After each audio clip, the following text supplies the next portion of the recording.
as you move into this next session, what are the biggest challenges that you think we're facing as a country, and what are the big issues that you're looking to try to engage on right out of the gate? So I'm asking you the very big question right up top. What's on your mind? So, I mean, I don't think there's enough time in the day for us to go over all of the challenges that we're facing. If I had to pick one, I think the spending is hugely, hugely important. That really doesn't get talked about enough.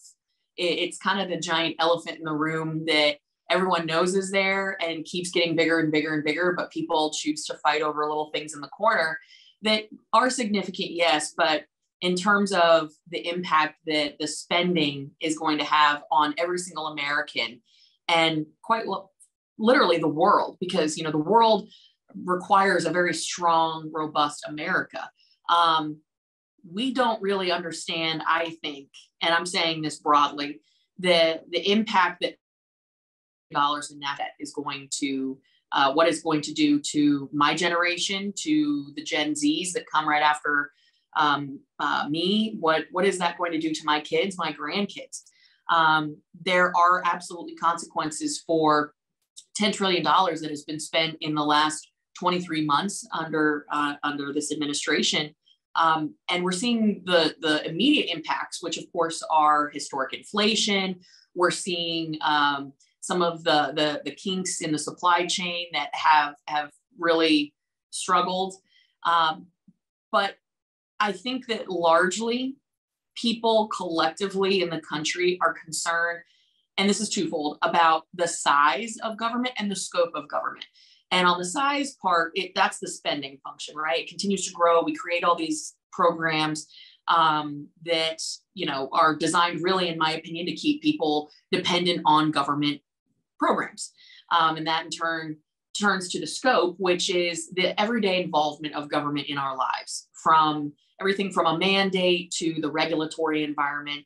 And these are the things that I am truly concerned about. My biggest hope in the 118th Congress is that the House and Senate will pass the REINS Act. That's our bill. And it's designed to rein in government, because what we've seen is that the executive branch takes a very aggressive approach to regulating industries to achieve political aims. And we've seen that in the energy industry. We've seen that in agriculture. We see that in manufacturing, mining, other industries that are deemed politically toxic. Not to put a play on words there, but that's really not the function of the executive branch. So returning the regulatory capability to Congress for an up or down vote, because quite frankly, you can fire your congressman. You can't fire a bureaucrat. It's virtually impossible. That is going to be a huge focus of mine. So broadly, when I think about the challenges that we're facing, it's the size of government, it's the scope of government, it's the spending in government. That is something that we have to tackle right away.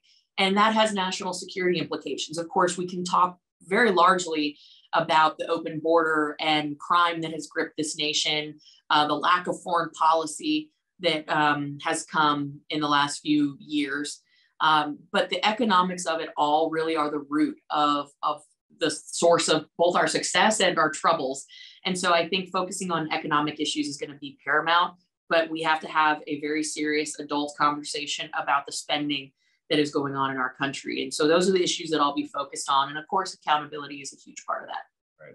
Well, that's great. I think a lot more Americans have become very aware the last couple of years of the problem of creeping government involvement in our daily lives in ways that we would have never really thought of as being a possibility. And I think we've all sort of seen the possibility that there's really no place that government doesn't want to be in our lives if we give them that opportunity.